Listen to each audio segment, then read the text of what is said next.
शहरों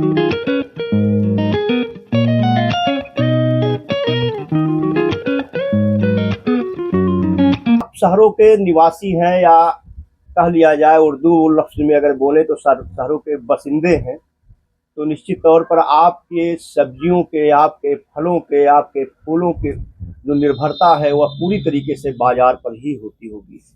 अगर आपकी निर्भरता बाजार पर है तो आपको ये नहीं पता कि जो सब्जी आप खाने में प्रयोग में ला रहे हैं उस पर किस किस कीटनाशक या पेस्टिसाइड का उपयोग किया गया है, उसके आपके सेहत पर दुष्प्रभाव क्या है। इसको लेकर के एक नई तकनीकी, एक नई विधि का उपयोग शुरू हुआ है, जिसमें हम न केवल पेस्टिसाइड फ्री यानी केमिकल फ्री सब्जी का उपयोग कर सकते हैं, बल्कि सब्जी और फल फूलों पर आने वाली लागत को काफी हद तक कम कर सकते हैं। हम प्रकृति के साथ अपना जीवन बिता सकते हैं, अपने सेहत को सुधार सकते हैं। हमको ना खेतों की जरूरत है, ना हमें मिट्टी की जरूरत है। हमारा जो घर है वही हमारे लिए खेतों का काम करेगा। आज हम ऐसे ही एक नई तकनीकी पर, एक नए नवाचार पर, शहरों में अपनाई जाने वाली खेती की नई विधा पर जानकारी प्राप्त करेंगे। हमारे साथ हॉर्टिकल्चर के, बागवानी के, खेती के, सब्जी की खेती के विशेषज्ञ हैं मंगला मौर्य जी। एक चेहरा जो है देश भर के लिए जाना पहचाना चेहरा बन चुका है, और इनकी जो एक्सपर्टीज है, इनकी जो विशेषज्ञता है, उसका ज्ञान उससे सीख लेकर लोग अपने आमदनी में वृद्धि कर रहे हैं, अपने घर की बगिया को संवार रहे हैं, अपनी बगिया को संवार रहे हैं। तो आज हम मंगला मौर्य जी से उसी नई विधि को जानेंगे जिसको रूफ टॉप फार्मिंग कहा जाता है, छत पर खेती कहा जाता है। साथ ही हम ये भी जानेंगे कि घर की बगिया, जिसको हम पोषण वाटिका कहते हैं, उसमें कैसे हम जहर मुक्त, विष मुक्त, रसायन मुक्त खेती करें, और कौन कौन सी चीजें हम आसानी से बिना जमीन के उगा सकते हैं। तो मंगला जी, आपका स्वागत है। और बड़ी दिनों से तैयारी थी। सभी मित्रों को नमस्कार। जैसा कि हम लोगों का शीर्षक इस वीडियो का निश्चित है कि विषमुक्त खेती हम रूफ टॉप गार्डनिंग यानी छत के ऊपर कैसे करें, क्योंकि जो हमारी आबादी है, हमारे जो तनिक भी लोग किसी सेवा में आ रहे हैं, किसी व्यवसाय में आ रहे हैं, जो शहर के नज़दीक जा रहे हैं, उनको खेती छोड़ना ही पड़ रहा है, क्योंकि गांव दूर है।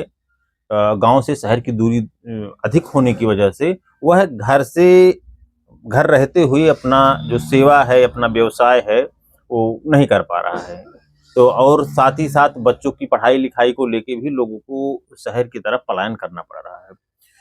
अब सबसे बड़ी समस्या आती है कि हम सब्जियों का जो हम कंजप्शन है, प्रतिदिन जो हम सब्जी खा रहे हैं, उसमें कितने रासायनिक खाद का तो दुष्प्रभाव तो हम थोड़ा कम मानेंगे, उसमें डाले जाने वाले कीटनाशी और आपका रोगनाशक जो कवकनाशी होते हैं, साथ ही साथ खरपतवारनाशी का जो डोज होता है, वह निश्चित रूप से हमारे स्वास्थ्य के लिए बहुत ही हानिकारक है, जिसका तमाम तरीके की रिसर्च हम लोग पेपर में पढ़ते आते हैं। तमाम अच्छे वैज्ञानिक दिन प्रतिदिन बताते हैं कि आने वाली आधी आबादी 15 से 20 सालों में कैंसर जैसे लाइलाज बीमारी से ग्रसित हो जाएगी। तो वह भयावह स्थिति से अगर निपटना है, उन लोगों का भी यही कहना है, और हमारे जो कृषि वैज्ञानिक या फिर न्यूट्रिशन के जानकार लोग भी यही बता रहे हैं कि आने वाला समय जो है, अगर हम अपने आप को जैविक खेती या फिर नेचुरल फार्मिंग, प्राकृतिक खेती की तरफ अगर हम लोग अग्रसर नहीं हुए, तो निश्चित रूप से स्थिति भयावह होगी। अब चूंकि प्रतिदिन हम सब्जियों का सेवन कर रहे हैं, पहले के जमाने में अगर हम देख लें तो जो सब्जी हम लोग घर पे उगाते थे, तो घर पे जो सब्जी उगती थी लगभग उसी से हमारा पूरा जो है साल भर उसी से चलता था। बाहर के बाजार से सब्जियां कम लानी पड़ती थी। लेकिन वर्तमान में ऐसी स्थिति है जिसके यहाँ सब्जी हो रहा है, जो सब्जी के व्यवसाय में उसको भी सब्जियां लानी पड़ रही हैं। कारण है, हर कोई बदल के खाना चाहता है, क्योंकि कई सब्जियां ऐसी हैं जो क्या नाम है आपका, जंगली सूअर, नीलगाय के प्रकोप से लोग नहीं कर पा रहे हैं। हमारे यहाँ आलू इतना अच्छा होता था, उसको हटाना पड़ा, अरहर को हटाना पड़ा, दाल में ही अरहर हटाना पड़ा। इसी तरीके से तमाम सब्जियां, मटर इत्यादि जो है हम लोगों को यहाँ से अपने क्षेत्र से हटाना पड़ा। नहीं किया जा सकता है, बच ही नहीं रही हैं जो जंगली जानवरों के प्रकोप से। अब अगर कोई अच्छा विकल्प अगर सामने आ रहा है, तो कई प्रदेश वाले प्रदेश की सरकारें इस पर अनुदान दे रही हैं कि छत पे अगर हम बागवानी करेंगे तो एक तो हमारे आसपास का जो तापमान है वह कम होगा, सबसे पहला फायदा होगा, हमारा तापमान कम होगा, क्योंकि जो रूफटॉप फार्मिंग ना केवल सब्जियों के लिए बल्कि फलों और हमारे अलंकृत पौधे, हमारे औषधीय पौधों के लिए भी वह योजना लाई गई है, जिसपे 70 से 90% का अनुदान बिहार की सरकार, राज्य करने वाली सरकार, राज्य वही है, बिहार जी ही जी है। अब उसके तो बाद यूपी में भी शुरुआत जी होने जी जा रहा है। राजस्थान सरकार भी कर दी, यूपी का भी प्रपोजल, जैसा आप ही के माध्यम से हमें जानकारी मिला कि यहाँ का भी प्रस्ताव बन गया है, जल्द ही कई महानगरों में ये चीजें लागू कर दी जाएंगी। अब हम सीधे इसके मुद्दे पे आते हैं कि हम इसको कैसे सेटअप कर सकते हैं। जब तक सरकार की योजना नहीं आ रही है तब तक, सरकार की योजना आए, सभी लोग सरकार की योजना से लाभान्वित हों, कुछ वहां से सहायता मिल जाएगी तो निश्चित रूप से इसका प्रचार प्रसार ज्यादा होगा। सरकार की योजना लाने का उद्देश्य ही यही होता है कि एक मॉडल के रूप में कुछ फार्मर्स को, कुछ लोगों को लाभान्वित कर दिया जाएगा, फिर उसी रास्ते पे लोग आगे चल पड़ेंगे, कि उसका फायदा देखेंगे कि उनका टारगेट मान लीजिए 100 लोगों के लिए जिले में है, लेकिन 100 लोगों के बाद लाखों घर हैं, तो लाखों लोगों के लिए वह आदर्श बन जाएगा। तो सबको लगेगा भले थोड़ा सा 20,000 हमारा खर्चा हो रहा है, लेकिन साल भर की लगभग की सब्जी की हमारी अगर बचत हो जा रही है तो निश्चित रूप से फायदेमंद है। तो चलिए, ये तो एक भूमिका हो गई जी सर। रूफटॉप फार्मिंग पर। अभी मैं देख रहा हूँ कि बहुत सारे महानगरों में, बहुत सारे मेट्रो सिटीज में लोग छतों पर खेती कर रहे हैं। वहाँ रंगीन गोभियाँ, बहुत सारे सलाद वाले पत्ते जो विदेशों में अक्सर उगाए जाते थे, अब भारत में इसकी खेती होने लगी है। तो क्या यह सपना जो हम फोटोज में देख रहे हैं, वीडियो में देख रहे हैं, अपने घर पर, अपने खाली छत पर पूरा कर सकते हैं? जी, आने वाले 1.5 से 2 महीने में मेरे घर पे अब सेटअप शुरू हो गया, नर्सरी में डाल दिया हूँ मैं खुद का, क्योंकि ये होता ना, जब खुद करेंगे, लर्निंग बाय डूइंग है हमारा भी सिस्टम। जी जी जी। तो उसके आधार पे, बाकी इसका मैं पहले से भी कुछ गमले में, इस पे टेरेस पे मैं कर चुका हूँ लास्ट ईयर, लेकिन जो कलर्ड सब्जियां हैं, हाँ, एक बहुत बड़ा जो है लोगों के दिमाग में ये रहता है कि चीजें विदेशी हैं, देसी नहीं है, तो हमारे लिए उतनी लाभदायक नहीं है।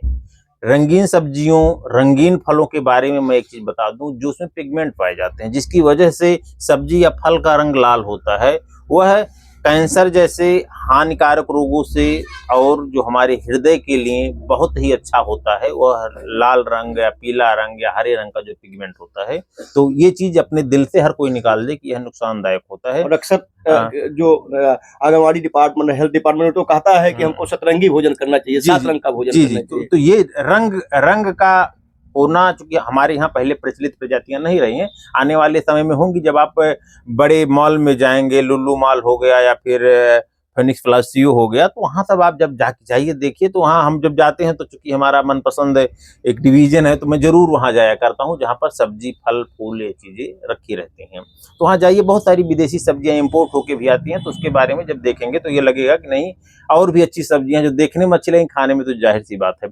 तो ये जो कंसेप्ट है कि रंगीन सब्जियां हमारे इंडिजिनस नहीं है, यानी हमारी भारतीय मूल की नहीं है, तो उसको हम ना खाएं, या कम पोफर देने वाली है, या केवल दिखाने वाली है, ऐसा नहीं है। ये भ्रम मन से निकाल दे। इसके बहुत सारे साइंटिफिक एविडेंस आपको मिल जाएंगे कि यह जो है बहुत ही अच्छी सब्जी है, बहुत अच्छे फल होते हैं, आपके हृदय के लिए, आपकी और बाकी चीजों के लिए बहुत ही बेहतरीन होता है। सर, मैं एक चीज और जानना चाहूंगा, रूफटॉप फार्मिंग के लिए किसान भाई, या जो किसान क्या कह लिया जाए, शहरी बासिंदे कह लिया जाए, शहरी निवासियों की बात करें, जो छतों पर खेती करने की शुरुआत जो लोग करने की सोच रहे हैं या करना चाहते हैं, उनको क्या क्या चीजें सहायक हो सकती है? मैंने देखा बहुत जगहों पर मूवमेंटेबल होता है, एक जगह से दूसरी जगह सरकार ले जाते हैं, तो क्या उसके लिए जरूरत पड़ेगी? बहुत लोगों ने गमले काट करके उसमें उगाए हुए हैं, जो घर पर चीजें खराब पड़ी हो उसमें उगाए। मैं आपको यहाँ ही देख पा रहा हूँ कि आपके यहाँ जो ट्रे है उसका थर्मोकोल का, उसमें भी उगाया गया है। तो बेसिक तौर पर हमको क्या क्या चीजें सहायक हो सकती हैं, और छत नमी ना सोखे, जड़ें सड़ने ना पाए, तो उसके लिए क्या क्या व्यवस्थाएं हमको करनी होंगी? देखिए, खाद अगर हम छत पे खेती करने का सोच रहे हैं तो यह सबसे अच्छा समय होता है। इसमें चूंकि नमी भी हम उसमें कम डाल रहे हैं, और साथ ही साथ इसमें पानी की भी कम जरूरत पड़ती है, तो किसी तरीके से हमारी छत को हानि नहीं पहुंचाएगा। अगर आप थोड़ा कोई पटरा लगा के या फिर ईंट के सहारे और कोई रॉड लगा के थोड़ा पतला अगर रख देंगे तो नीचे नमी नहीं जाएगा। बाकी जो ग्रो बैग होते हैं, ये निश्चित रूप से छत को नमी नहीं देते, क्योंकि ये पूरी तरीके से वाटर प्रूफ होते हैं। जहां से इसका छेद बना हुआ तो वहीं पे थोड़ा सा निकलेगा। तो ये तो हो गया। अगर हम इसको, जो आप बताए हैं, कोई बाल्टी काट के रख रहा है, कोई ड्रम काट के रख रहा है, निश्चित रूप से जो भी हमारे यहाँ होता नहीं कि मतलब कबाड़ से जुगाड़ जो कंसेप्ट होता है, हम लोग शिक्षा में अपने यहाँ कबाड़ से जुगाड़ के आधार पे बच्चों के लिए टीचिंग लर्निंग मटेरियल्स बनाते हैं कि गत्ते काट के या बेकार पड़े हुए अखबार को इस सबको जोड़ के कोई मतलब कोई रद्दी चीज को हम उपयोग में ले लें कबाड़ से जुगाड़ तो होता है। जैसे मान लीजिए बाल्टी है, बाल्टी निष्प्रयोज्य है, नहीं हो पा रहा है, टूटा फूटा हुआ, ऊपर कहीं टूट गया, उसका हैंडल टूट गया, उसको हम नीचे छेद कर दें और बाकी जो पॉटिंग मटेरियल है, पॉटिंग मटेरियल मतलब जो गमले में डाला जाने वाला मटेरियल, चूंकि इसमें मिट्टी नहीं हम यूज करना है, रेत का एक भाग हम लोग थोड़ा सा यूज कराते हैं, वो भी जरूरी है, लेकिन मिट्टी का यूज नहीं करना है, नहीं तो जब हम छत पे उसका यूज करेंगे तो वो वजनी हो जाएगा और तब फिर हमारे छत के लिए हानिकारक होगा। तो अब तो हम लोग खड़े भी हो जाते हैं और बहुत सारा चीजें आपने छत की खेती में जो प्रयोग होने वाली चीजें हैं उसको आपने प्रदर्शित कर रखा है। देख रहा हूँ कि जो इसका मैन्योर प्रयोग होना है, जो इसका मिक्सचर प्रयोग होना है, बहुत सारे साइज के ग्रो बैग हैं, गमले हैं, कुछ आपने पौधे भी रखा रखे हैं। तो शुरुआत हम करते हैं कि जिसमें हमको प्लांटेशन करना है वो कौन कौन सी चीजें हमारे लिए सहायक हो सकती हैं, किस साइज की? मैं सबसे पहले ये चाहूंगा कि हमें इस सीजन में हम लगा क्या सकते हैं। तो देखिए इसमें हम सब्जी के अलावा फल भी लगा सकते हैं, कुछ औषधीय पौधे लगा सकते हैं, कुछ अलंकृत मतलब फूल और कुछ शोभाकार वाली पत्तियों वाला जो है पौधे लगा सकते हैं। लेकिन चूंकि अगर सब्जियों में हमारे फल लगे हुए हैं तो भी एक तरीके से अलंकृत ही हो जाते हैं, तो उसको हम अभी हटा रहे हैं। हम सीधे आते हैं सब्जी में। हमारा क्या नाम है आपका, टमाटर हो गया, शिमला मिर्च हो गया, बैगन हो गया, मिर्च हो गया, ये है जैसे मान लीजिए फल देने वाले हो गए। अच्छा, ये जो टमाटर है असीमित बढ़वार वाला भी नहीं, असीमित बढ़वार वाला ही रोपेंगे, क्योंकि चूंकि हमें ज्यादा दिन एक बार लगाने से हमें 4-5 महीने तक अगर टमाटर लेना है तो असीमित बढ़वार वाला बेस्ट रहेगा। तो इसके बाद अगर हम उस पर चलेंगे, क्या नाम है, जड़ वाले में मूली हो गया, गाजर हो गया, चुकंदर हो गया, शलजम हो गया। गाजर में भी कई प्रजातियां ऐसी हैं, लाल हो गया, कुछ पीली, काली, तमाम तरीके के गाजर है, तो उन सबका भी हम जो है इसमें अपने रूफ टॉप पे इसको स्थान दे सकते हैं। फिर अगला जब हम आएंगे साग पे आएंगे, धनिया, सोआ, मेथी, पालक, इसके साथ ही साथ आपका क्या नाम है, स्पिनाच, सॉरी ये पार्सले हो गया, ये सब जो है हमारी साग वर्गीय में आ जाएगा। और पाकचोई होगा जो चाइनीज जैसा होता है, हाँ, बहुत तेजी से ग्रो करता है, सबसे कम दिन में होने वाला सब्जी है, मात्र 20 से 22 दिन में बुआई से लेके उसका कटाई तक का जो है वो होता है। तो ये हमारा साग वर्गीय। अब हम आएंगे आपका ये कोल क्रॉप्स, जो गोभी वर्गीय है, हमारा फूल गोभी हो गया, सफेद हुआ, फिर पीला हो गया, बैगनी हो गया, तो 3-4 तरीके की गोभियां हो गई। फिर पत्ता गोभी में भी अब पर्पल कलर मिल जाएगा, नॉर्मल कलर मिल जाएगा, गांठ गोभी हो गया, ब्रुसेल्स स्प्राउट हो गया, ब्रोकली हो गया, और छोटा वाला जी, छोटा छोटा पत्ता गोभी जो है डंठल जाएगा, छोटी पत्ता गोभी सब पूरे गांठ में रहेगा। फिर वो मोनेस्को वाला जो आपका, हाँ, तो वो वाला गोभी जो होगा फूल गोभी का ही एक तरीका है। तो ये इसमें आ गई। फिर अगर थोड़ा सा और सब्जी में हम जाएंगे, बीन्स हो गया, जुकनी, कद्दू वर्गीय में जुकनी हो गया, खीरा हो गया, साथ ही साथ करेला और लौकी का भी हम लोग आसानी से इन्हीं सब में ये कहा लिया जाए, जैसे आप जो बता रहे हैं, ये कहा लिया जाए कि जो सब्जियां आसानी से हमको बाजार में, मार्केट में नहीं उपलब्ध होती, उसको भी हम अपनी छत पर उगा सकते हैं। बिल्कुल बिल्कुल बिल्कुल। तो इसमें सबसे बड़ा फायदा जो मुझे अभी तक इसका समझ में, उसको हम बाद में चर्चा करेंगे। अभी इसके आगे हम इसका कौन सा ग्रो बैग किस उपयोग में लिया जाए। जैसे देखिए, अगर हमको साग वर्गीय चीजों का लेना, तो ये जो ट्रे है, ट्रे बेस्ट है। क्या साइज है? ये जो है 9 इंच ऐसे 2 फीट के आसपास, 2 फीट ऐसा है, ये 2.5 फीट के आसपास, 2.5 फीट, 2.25-3 फीट के आसपास का है। अब हम मेजरमेंट हमें बहुत एक्चुअल नहीं पता है। तो इसमें एक ट्रे में धनिया लगा दें, 2 ट्रे में पालक लगा दें, साथ ही साथ पाक चोई लगा दें, और इसके बाद पार्सले जो सलाद वाला आता है, पार्सले लगा दें। केल जो है गोभी वर्गीय है, उसको भी इस तरीके वाले में लगा दें, क्योंकि ये सालों साल चलेगा, बहुत 10-15 साल निकासी का इसमें अभी यहाँ छेद जो बना हो ना, जो ये बना हुआ, जिसको ध्यान से देखेंगे तो छेद बना, वही छेद किया जाएगा। यहाँ छेद बना हो, छेद करना पड़ता है। कुछ चीजों में छेद है, जो प्रीमियम गमले आते हैं उसमें छेद पहले से रहता है, बाकी छेद करना पड़ता है।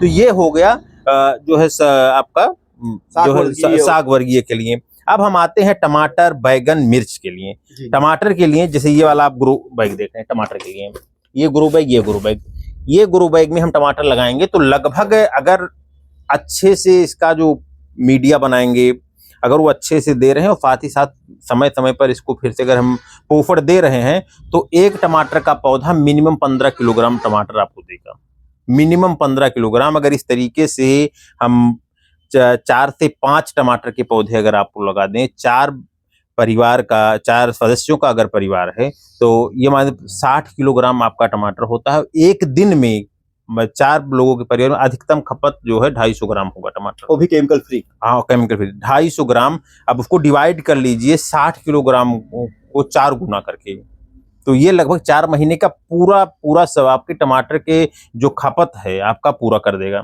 और इसके साथ इसका एक बहुत बड़ा फायदा होता है, क्योंकि इसमें हम लोग जो है स्टेप फार्मिंग करते हैं दो स्टेप में। एक तो ऊपर चला गया, फिर नीचे की जगह पर 4 गोभी बन गए, गोभी, हाँ, तो अगला लेयर में हम इसको ही नीचे गोभी लगा देंगे, तो गोभी 4-5 गोभी तैयार हो जाएगा। लेकिन पोफड़ जो है इसको ध्यान देने की जरूरत, पोफड़ इसको प्रॉपर चाहिए, क्योंकि पोफड़ दिया, हाँ दुगना मान लीजिए, उसको भी चाहिए, दोनों ले रहा है, नहीं तो फिर दूसरा कमजोर हो जाएगा। तो ये अगर करना है तो करें, ना करना हो तो कोई बहुत जरूरत नहीं, धनिया भी लगा सकते हैं, जो भी लगाएंगे हो जाएगा।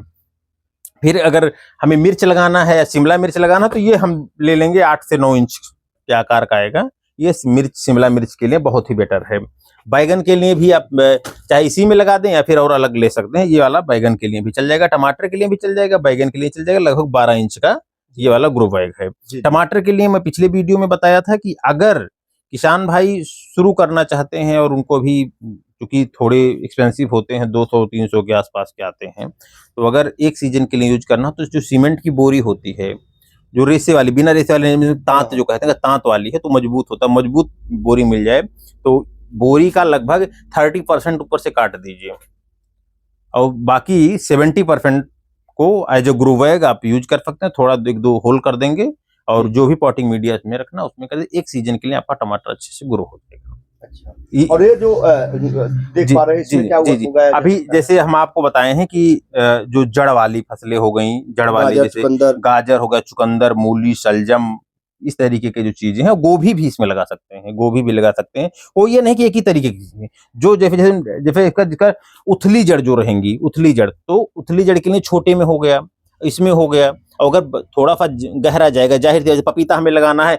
अब उसमें पपीता नहीं हो पाएगा, छोटा पड़ेगा, तो इसके लिए हमें पपीते के लिए भी यही वाला ग्रो बैग हमें यूज करना पड़ेगा। अगर पपीता देख पा रहा हूं कि नींबू भी आपने रखा है, इसको किसमें लगाना होगा? इसको तो मेरा जहां तक कांसेप्ट है कि अगर इसको लगाना है तो ड्रम जो आता है नीले रंग वाला, तो नीले रंग वाले ड्रम जो आपका 200 फीट का आता है, उसको आधे पर से काट लें, 2 बराबर भागों में बट जाएगा, उसमें अगल साइड में छेद कर दें। अगर उसमें लगाएंगे तो ये सालों साल तक, 10-15 साल तक चलता रहेगा। देखने में छोटा है लेकिन रस भी जो है पूरा पर्याप्त रहता है, साथ ही इसका खट्टापन जो होता है उसकी तुलना में अधिक होता है, लगभग उतना ही खट्टापन दे देगा जितना आपका नॉर्मल कागजी नींबू देता है। ये बहुत ही अच्छा है, क्योंकि हमेशा कभी ना रहे तो मतलब ये आपको नींबू दे देगा, साल भर इसमें फल फूल और इसमें छोटे दाने हमेशा आपको मिल जाएंगे। अब आता है जैसे बीन्स हमको लगाना है, और क्या नाम है, समर स्क्वायर जो जुकनी कहते हैं, चप्पन कद्दू, चप्पल कद्दू, तमाम तरीके के नाम हो गया। जी, तो ये सब इसमें कर सकते हैं। यही वाला 9 इंच के आसपास और थोड़ा सा और बड़ा एक ग्रुप है जी। ये वाला इसमें जो है पालक, ये धनिया, ये सब चीजें आसानी से उगा सकते हैं। जी, साग वर्गीय बहुत आसानी से उगा सकते हैं। ये भी बहुत ही अच्छा जो है उसके लिए बहुत पर्याप्त है, क्योंकि उसकी जड़ें उथली होती हैं, यहाँ तक छोड़ के भरा जाएगा तो बहुत ही आसानी से निकल आएंगे। बाकी इसमें चुकंदर भी बहुत आसानी से ग्रो किया जा सकता है। जैसे बीन्स हो गया, और कद्दू वाले में हम कद्दू वर्गीय में चलेंगे, खीरा और लौकी और करेला, ये सब अगर ग्रो करना है तो इस तरीके के ग्रो बैग में 2-2 पौधे एक में ग्रो करके अपना उसका स्ट्रक्चर बना लिया जाएगा, एक मचान, तो वो आपका पूरे टाइम वो अच्छे से फ्रूटिंग देता रहेगा। अच्छा, ये तो आपने पौधों की बात की, मैं देख पा रहा हूँ कि जो नारियल खाते हैं उसका जो ऊपर का भाग होता है, जो रेशा होता है, उसको हम फेंक देते हैं, लेकिन यहाँ पर इसका पूरा एक केक आपके यहाँ रखा हुआ है। आपका खुद का प्रोडक्ट, मैं चाहूंगा उसको भी दिखा दें। लकी हाईटेक नर्सरी का जो ऑर्गेनिक मैन्योर है उसको भी आपने रखा हुआ है। जी, इसका टोटल जो इसमें नॉर्मली जो हमारे लिए सबसे अच्छा अगर पॉटिंग मीडिया कहेंगे, तो अगर हमें मतलब एक 10 किलो के लिए अगर मान लीजिए हमें तैयार करना है, 10 किलो हम पॉटिंग मीडिया अगर तैयार कर रहे हैं जी, तो उस स्थिति में हमारा ये हो जाएगा हमारा 4 किलोग्राम जी।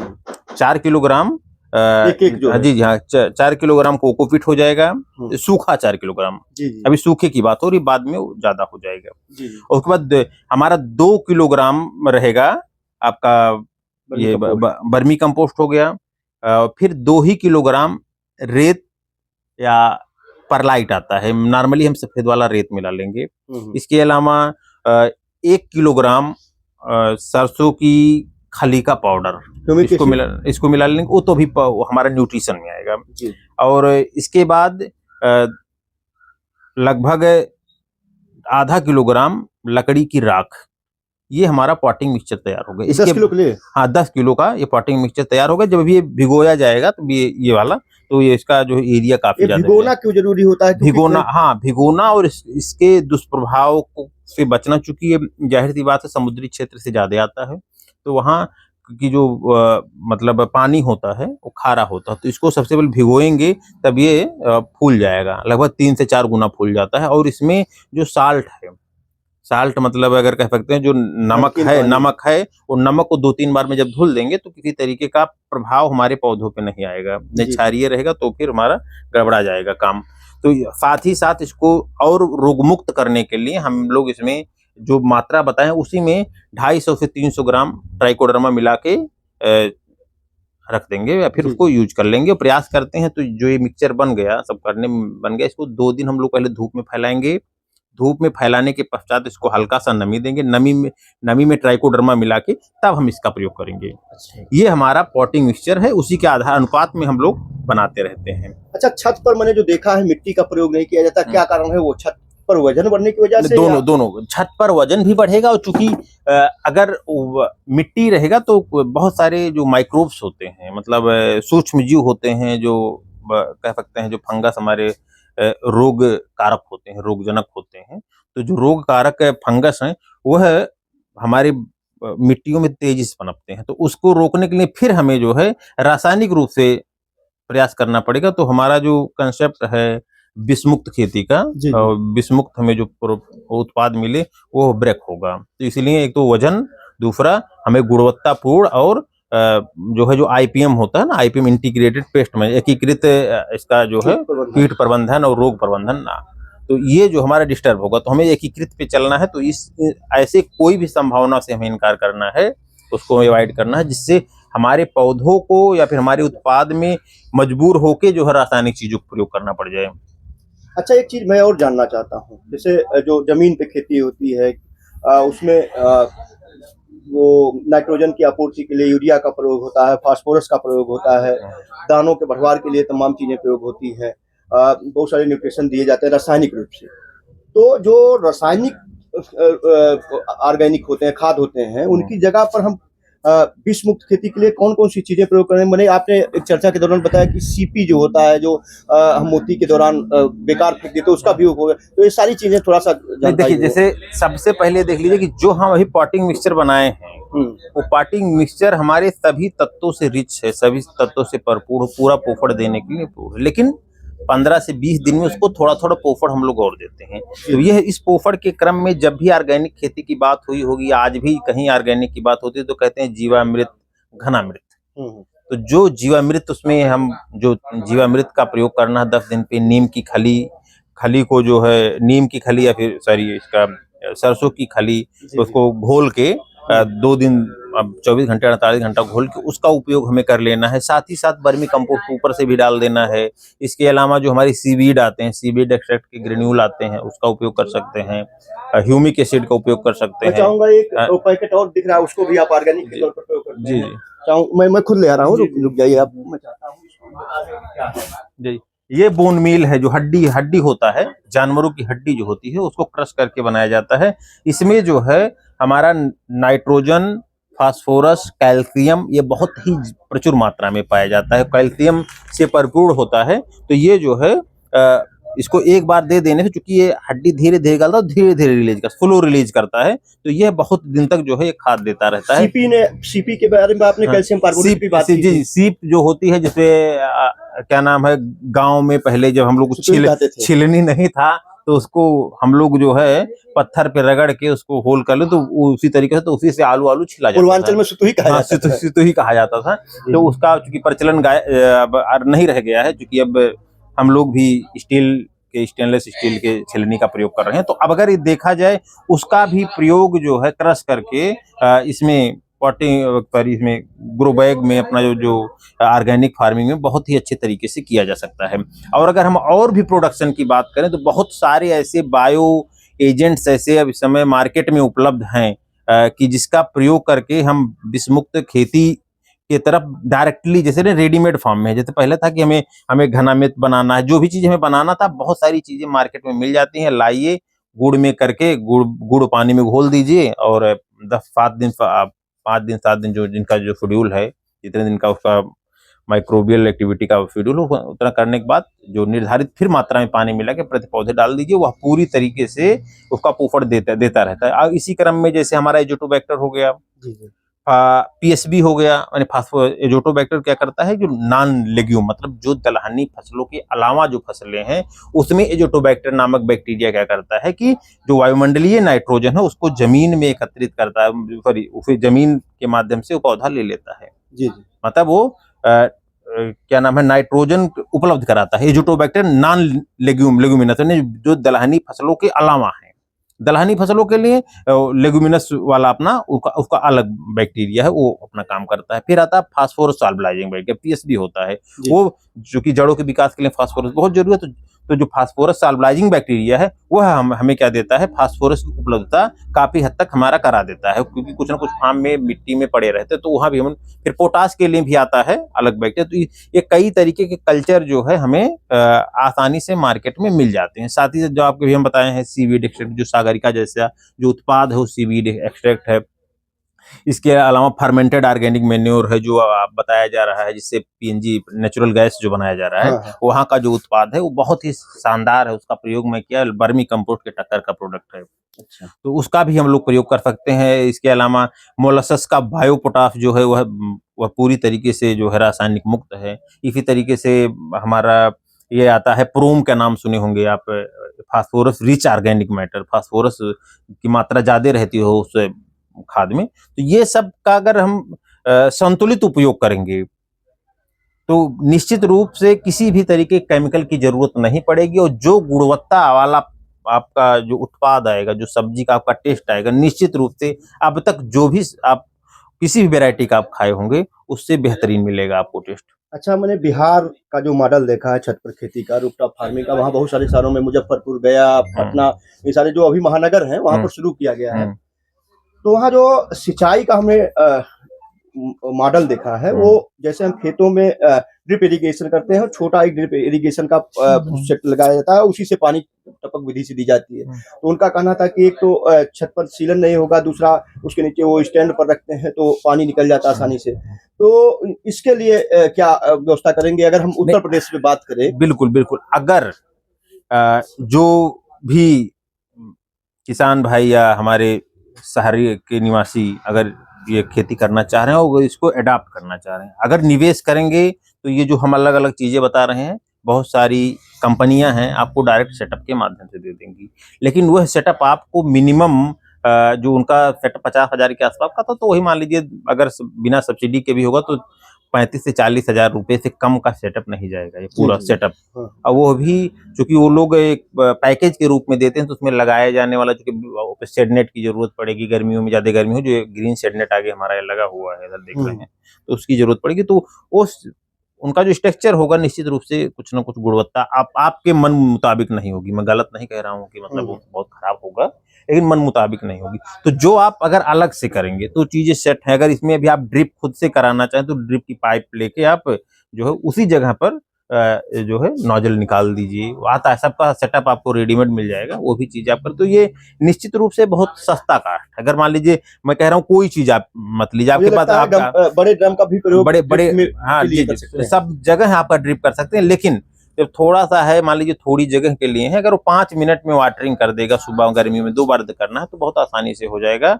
आपका हजारा से लेके अपना पूरा पानी डाल दें, वो एक तो और दूसरी चीजें जो इसका मैं अभी फायदे की तरफ चलूंगा उसको बताऊंगा, लेकिन जो पानी का सिस्टम का सेट करना अभी अगर स्टार्टिंग फेज में है तो आप निश्चित रूप से क्या नाम है, हाथ से करिए, मैनुअल करिए। अगर आपको सेट करना है कि नहीं हमें ऑटोमेटिक इसका सेट करना है कि पानी हमें इस टाइम जाना है, इतना जाना है, तो उसके लिए आपको एडवांस टेक्नोलॉजी यूज करनी पड़ेगी। और सभी ग्रो बैग की साइज एक ऊंचाई के बराबर होनी चाहिए। कई चीजें हमें तब फिर यूनिफॉर्मिटी रखनी पड़ेगी। कास्ट भी बढ़ जाएगा। कास्ट निश्चित रूप से कास्ट बढ़ेगा। अभी तो हम ये भी कह रहे हैं कि हम इसमें गमला भी ले लेंगे। गमला इसलिए ले लेंगे क्योंकि गमला बहुत ज्यादा दिन चलेगा। हम ये भी कह रहे हैं कि बोरी का यूज कर लीजिए क्योंकि बोरी हमें फ्री ऑफ कास्ट मिल जाएगी।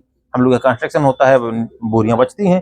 तो अगर इसका उपयोग ना कर पाए या फिर कुछ एक साथ नहीं कर पा रहे हैं तो जो भी, चूंकि टोटल हमें एक बार अगर सेट करना कि हमें इस सीजन पूरा सब्जी हमें लेना है, अपने घर से अपने छत से लेना है, उस स्थिति के लिए आप चाहे जैसे करके आपके पास फूटा हुआ डिब्बा हो, टूटा डिब्बा है, जैसे भी जो भी उपयोग किया जा सके उसका उपयोग, बोरी का उपयोग, पुराने झोले का उपयोग जो इसका बना हुआ है, सब चीज का उपयोग करिए। और साथ ही साथ अब प्रयास करिए आपका छत सुरक्षित रहे, नीचे प्लास्टिक सीट डाल दीजिए। जी जी। अच्छा, तो ये तो बात हो गई उसके जरूरी जो संसाधन है, चाहे हम ग्रो बैग की बात करें, गमले की बात करें, कोकोपीट की बात करें, ऑर्गेनिक मैन्योर की बात करें, कुछ चीजें मैं और देख रहा हूँ। अभी मेरी एक चीज थोड़ा सा छूट रहा था, जो वर्तमान में लोगों का बहुत सारा रुझान है कि ये काढ़ा पीना है चीज, तो औषधीय चीजें जैसे हल्दी हो गया, अदरक हो गया, कड़ी पत्ता हो गया, तुलसी हो गया, इसके साथ ही साथ हाँ तो लेमन ग्रास, सिट्रोनेला हो गया, साथ ही साथ अगर और हम आगे बढ़ेंगे तो पान हो गया। तो ये सभी चीजें भी हम लोग किचन गार्डन में लगा सकते हैं और जो प्रतिदिन जो हमें मतलब अपने स्वास्थ्य के लिए चाहे काढ़े के रूप में या उसका पत्तियों का चटनी बना के लेना, तो वो चीजें भी आपके किचन गार्डन में आसानी से मिल जाएंगी। अगर ये चीजें प्रयोग की जाएंगी तो इसके बहुत सारे फायदे लोग बताते हैं, वो आयुर्वेदाचार्यों का विषय है। अच्छा, एक धारणा लोगों की बनी हुई है कि नर्सरी में जो प्लांट होता है, जो फूल के पौधे होते हैं, वो बहुत अच्छा ग्रो करते हैं, फूल बहुत अच्छा देते हैं, घर लाने के बाद जब रोकते हैं तो उसमें फूल आना कम हो जाता है, तो उसमें लोग कहते हैं कि कुछ ऐसा मिला देते हैं कि ऐसा।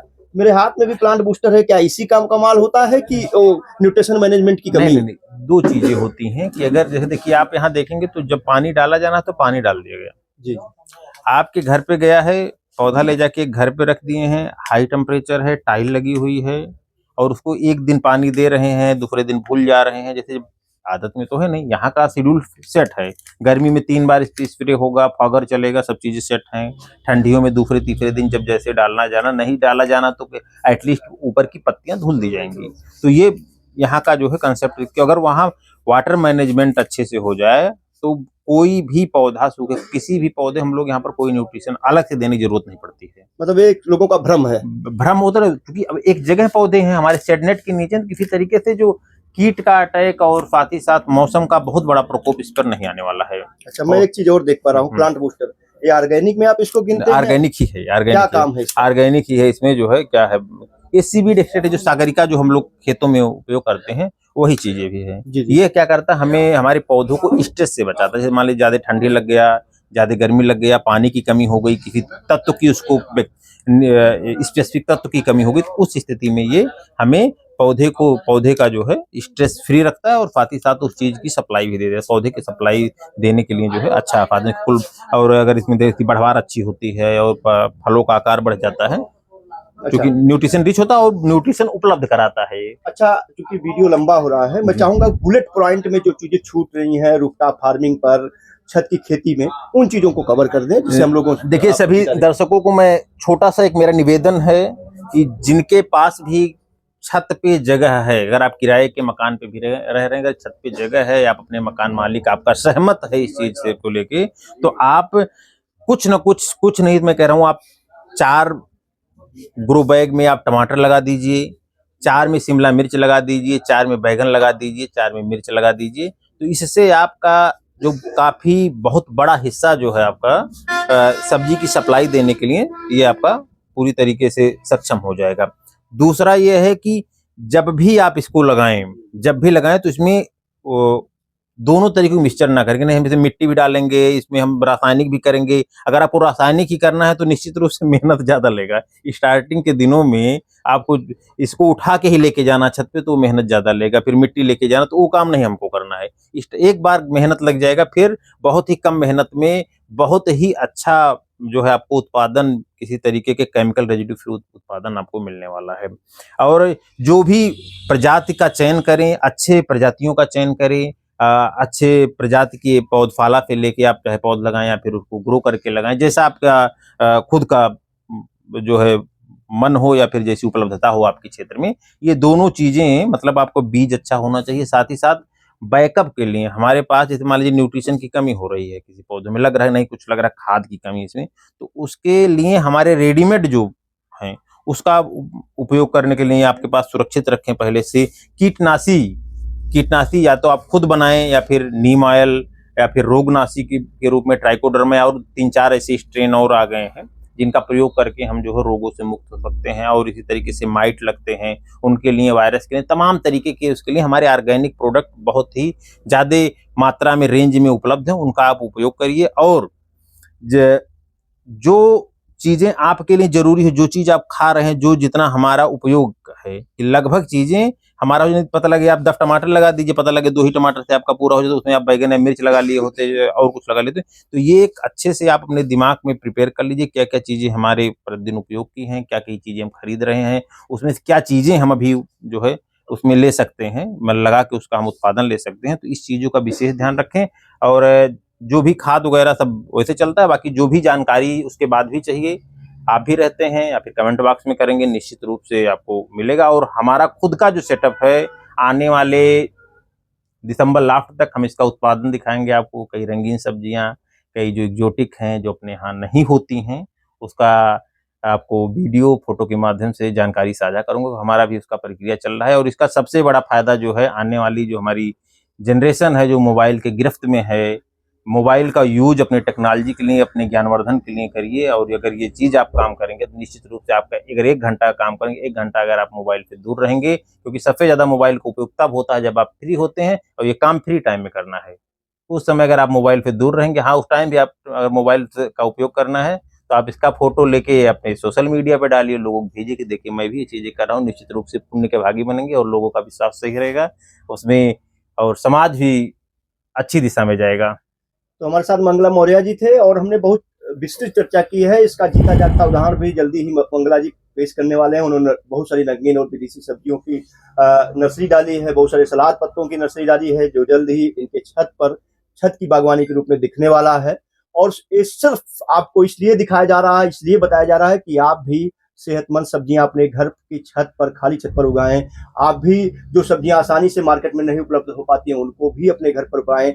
जिस स्ट्रेस में आप जी रहे हैं, जिस मानसिक दबाव में जी रहे हैं, उसको भी दूर करने का एक बड़ा माध्यम, बड़ा जरिया साबित हो सकता है छत पर खेती। आपके शुगर, आपके हाई ब्लड प्रेशर, आपके तमाम बीमारियों में कमी लाने में सहायक होगा ये छत की बागवानी, छत की खेती। तो वो दिन दूर नहीं है जब मंगला जी खुद इसको लाइव जीवंत रूप में अपने छत पर दिखाएंगे। बहुत सारी रंगीन और विदेशी सब्जियां आपका मन मोहने के लिए नर्सरियों में तैयार हो रही हैं। उनको आप ग्रो बैग में, बड़े गमलों में देख पाएंगे जल्द ही। लकी हाईटेक नर्सरी के सहयोग से जो मंगला जी इसको ग्रो कर रहे हैं अपने घर पर, और हम उसको उसका जो स्टेप बाय स्टेप है, जब वो रोपाई हो रही होगी, जब वो सेटअप किया जा रहा है, वो सारी चीजें मैं स्टेप बाय स्टेप मंगला जी के माध्यम से दिखाता रहूंगा। इंतजार करते रहिए और पेज पर विजिट करते रहिएगा। यूट्यूब चैनल जो गांव गाथा है उस पर भी विजिट करते रहिएगा, क्योंकि कहीं ऐसा ना हो कि एक महत्वपूर्ण वीडियो आपसे मिस हो जाए और उसको आप ना देख पाए। तो वीडियो कैसा लगा इसको जरूर बताइएगा, कमेंट बॉक्स में आप आइए, क्योंकि मंगला जी का जो महत्वपूर्ण समय है सरकारी सेवा से जब भी फुर्सत मिलती है आप लोगों के लिए हाजिर रहते हैं, आपको जानकारियां देने के लिए हाजिर रहते हैं। उनकी जानकारियों का लाभ लें, एक सेहतमंद स्वस्थ जीवन बिताएं। नमस्कार।